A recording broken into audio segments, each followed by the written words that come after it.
Olá, meu nome é Davi Costa, sou animador 2D no Tumble Harmony e hoje nós vamos falar sobre partículas. Esse é um jeito bem interessante de dar um efeito bem orgânico para suas animações, pegando alguns desenhos e dando a eles uma série de comportamentos que vão ser replicados quantas vezes você quiser. Parece complicado explicando dessa forma, mas é bem mais fácil entender se nós olharmos alguns exemplos que o próprio Tumble Harmony já traz na Node Library, na pasta de Particles, exemplos. Então vamos dar uma olhada, por exemplo, no Speedlines. São linhas que passam pela nossa tela e dão um visual de velocidade. Mas, se formos pensar em como essas partículas estão funcionando, ela está basicamente pegando esse desenho desse traço, fazendo ele nascer em volta desse círculo e dando para ele um comportamento de andar para a direita em uma certa velocidade. Vamos olhar também, por exemplo, essa de chuva. Nesse caso, são duas partículas que funcionam ao mesmo tempo.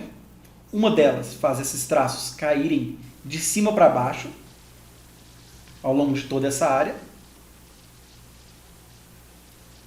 E o outro faz com que essa pequena animação desses pingos caindo no chão toquem nessa área do chão, o que faz parecer uma chuva de verdade. E por último, uma das minhas favoritas, que são essas folhas de outono caindo. E elas caem em velocidades diferentes e ângulos diferentes também, que dão um efeito bem bonito. É claro que para usar as partículas, você pode pegar alguns desses exemplos e simplesmente modificar a arte ou os parâmetros dele para que fique do jeito que você quer. Mas mesmo para fazer isso, é interessante que você entenda esses parâmetros, como modificar eles, enfim, como funcionam essas partículas. E para aprender isso, nada melhor do que criarmos a nossa própria partícula do zero. E é isso que nós vamos fazer hoje. Para criar o nosso sistema de partículas, vamos começar pelo esqueleto essencial que cada uma delas sempre vai exigir. Vão ser elas esses nodes que estão na pasta de Particle Basic. Precisamos de um Baker, de um Planar Region, de um Emitter, de um System Composite e de um Visualizer. Como tudo no Tumble Harmony, as cores sempre vão nos dar dicas de o que está pedindo o que. Por exemplo, o Particle System Composite tem um porte amarelo. E o Particle Baker tem um porte azul. Então isso é uma dica que eles se conectam um no outro. O Baker tem um porte roxo. E esse Particle Visualizer, que é roxo, tem um porte em cima, que é amarelo. Está aqui uma dica de que eles conectam um no outro. E aqui, finalmente, nós vamos colocar o Emitter, que é o emissor, e em cima do Emitter, o Planar Region. E esse é um esqueleto básico das nossas partículas. Sempre interessante começar por eles. Se quiser até, você pode tirar um screenshot ou anotar essa ordem aqui para você usar quando quiser. Então vamos conectar a nossa partícula no nosso composite e começar a ver ela em ação. Agora, nada está acontecendo. Por quê? O nosso sistema de partícula precisa de alguma arte para ele mostrar, e nós não temos nada. Mas eu já preparei aqui uma artezinha para ser o nosso sistema de partícula, que é simplesmente essa florzinha aqui. A minha dica aqui é que quando você for desenhar a arte da sua partícula, sempre tenha essa opção aqui ligada, o Save Area. Por quê? Esse X aqui vai te mostrar exatamente onde é o centro da sua imagem. Então tente sempre desenhar o meio da sua partícula bem aqui no centro. Isso vai ser importante quando ela começar a receber alguns comportamentos. Então vamos lá. Eu vou pegar esse drawing aqui das flores e conectar no Sprite Emitter, que é o emissor de partículas, nesse porte aqui. E assim que eu conecto, eu já vejo essas flores surgindo. Agora, eu já percebo que ela está surgindo uma quantidade bem grande dessas flores. E nessa área aqui que me parece ser um quadrado. Vamos entender o porquê disso. Primeiro, a quantidade. Entrando no emissor, no Sprite Emitter, eu tenho aqui na aba de Generation, o que está sendo gerado. Isso é, bem aqui na Emission tem a probabilidade de gerar as partículas. 100% de probabilidade, isso é, sempre vai gerar. E quantas partículas vão ser geradas? 100 partículas. Isso é a cada frame, isso é, a cada frame tem 100% de chance de criar 100 partículas. Bom, vamos fazer isso ficar um pouco mais leve. Vamos dar 25% de chance de criar 20 partículas. Já é um número muito mais interessante. Ok. Já vimos como ter algum controle da quantidade e da probabilidade de se criar partículas. Mas e o lugar onde elas são criadas?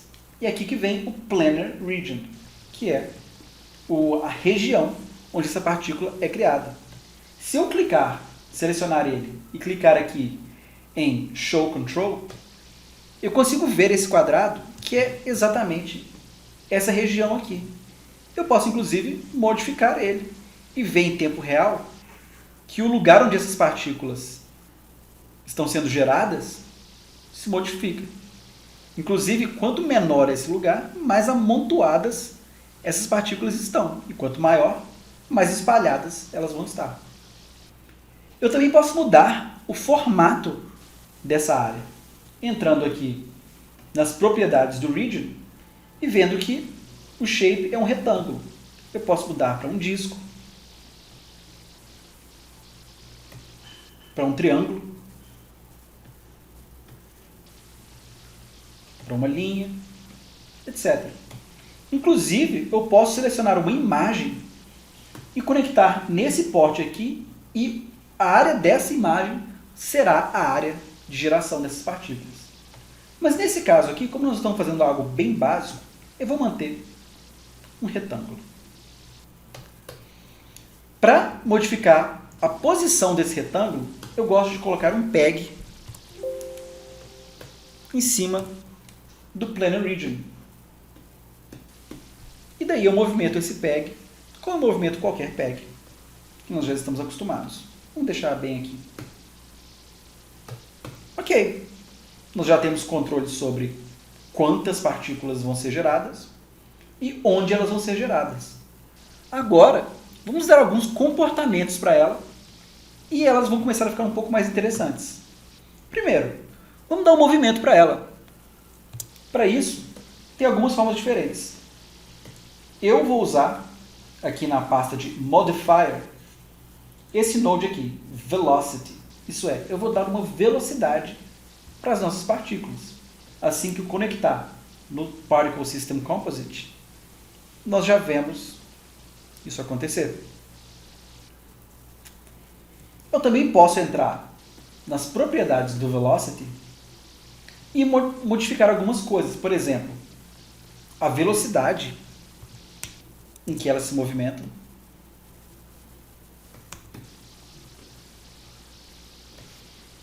Ou até o jeito em que esse velocity funciona. Eu aqui tenho a velocidade constante. Eu posso colocar, por exemplo, Interpolated Speed, que vai me dar uma velocidade mínima, por exemplo, 0.1, e uma velocidade máxima, por exemplo, 1. E agora eu já vejo que algumas andam mais devagar, algumas andam mais rápido, e dá até um visual um pouco mais orgânico. Eu também posso mudar a direção em que ela se movimenta. Por exemplo, eu tenho aqui o valor x. Ela está andando 1 para o x, isso é, horizontalmente. Se eu der um valor aqui para o y, ela vai andar 1 para o x e 1 para o y. Eu posso, inclusive, colocar valores negativos. Por exemplo, 1 em y é 1 para cima, mas menos 1, elas vão descer. Um outro jeito que eu gosto bastante de usar o velocity é o random into the pi. Por quê? Além dele me dar uma velocidade mínima e uma velocidade máxima, ele também me dá uma variação do ângulo. Isso é, o ângulo não é exatamente o mesmo. Ele vai variar, por exemplo, o ângulo mínimo de 0 e uma variação máxima de 0, ele vai parecer com o que a gente já tinha. Mas, se eu começar a colocar variações, por exemplo, 10 graus, elas começam a variar um pouco e já dão um efeito ainda mais orgânico para a minha partícula.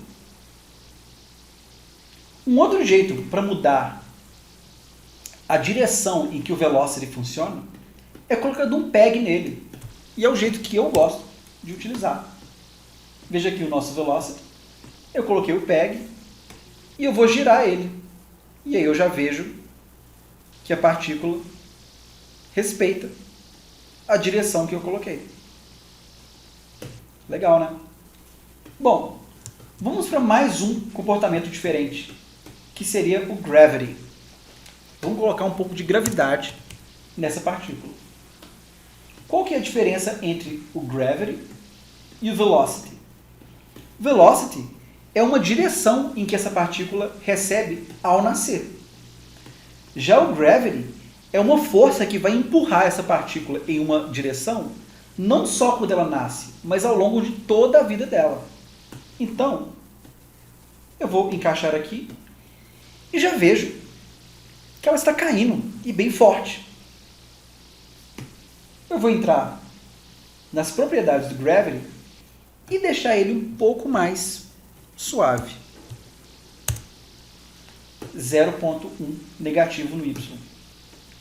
E já vemos o que está acontecendo. Ela está recebendo o velocity para cima, mas está recebendo uma gravidade para baixo. Então ela dá um pulinho para cima e já cai. Está ficando cada vez mais orgânico e interessante essa partícula nossa. Eu também posso ir ativando e desativando alguns comportamentos para ver como eles são isolados. Por exemplo, eu vou desativar o velocity e ver só o gravity acontecendo. Ou eu vou desativar o gravity e ver só o velocity acontecendo. Ok? Agora, vamos prestar atenção em outra coisa. Mesmo depois que as nossas partículas saem da nossa tela, do canvas aqui, elas continuam caindo infinitamente. Isso é, vai chegar um ponto que isso vai exigir muito da sua máquina. Afinal de contas, ela está calculando um monte de coisa aqui embaixo que nem está aparecendo na sua animação. E é por isso que a gente precisa matar as partículas que uma vez nasceram aqui, mas que nem estão aparecendo mais. Existem algumas formas de fazer isso. Eu vou ensinar uma só, que é usando um node chamado Q. O que ele faz? Entrando nas propriedades, eu digo aqui, mate as partículas mais velhas do que 100 frames. Vamos colocar um número bem pequeno, 5 frames. Olha como elas estão vivendo por 5 frames e desaparecendo. Eu vou tentar achar aqui a quantidade de frames em que elas já saíram da tela e eu não preciso mais delas. Por exemplo, 25 parece ser bom. Elas estão morrendo quando elas chegam aqui. Por último, eu quero mostrar que as suas partículas não precisam ser todas exatamente iguais. A gente pode entrar aqui no Sprite Emitter e perceber que nós temos essa parte aqui. O tipo de partícula 0, 1, e o tipo de partícula 1 também é o frame 1. Mas no meu desenho, eu desenhei algumas flores diferentes. Eu desenhei essa no frame 1, no frame 2 eu desenhei essa, 3, 4.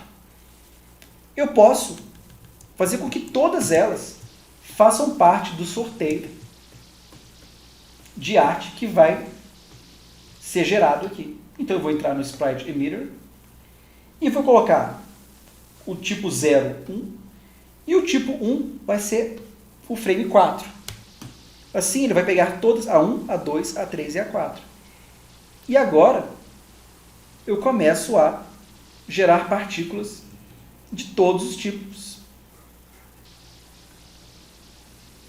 Enfim, dentro do Sprite Emitter, existe alguns comportamentos que você pode dar aqui, ou você pode explorar outros comportamentos aqui nos modifiers e ir vendo o que eles fazem com as suas próprias partículas. Mas, com esse esqueleto aqui, e com essa lógica que nós fizemos para gerar essas partículas, você já vê como funciona esse sistema e como ir criando em cima disso de acordo com a sua imaginação. E estas foram as dicas de hoje sobre partículas no Tumble Harmony. Meu nome é Davi Costa, espero que você tenha gostado e vejo vocês no próximo vídeo. Até lá!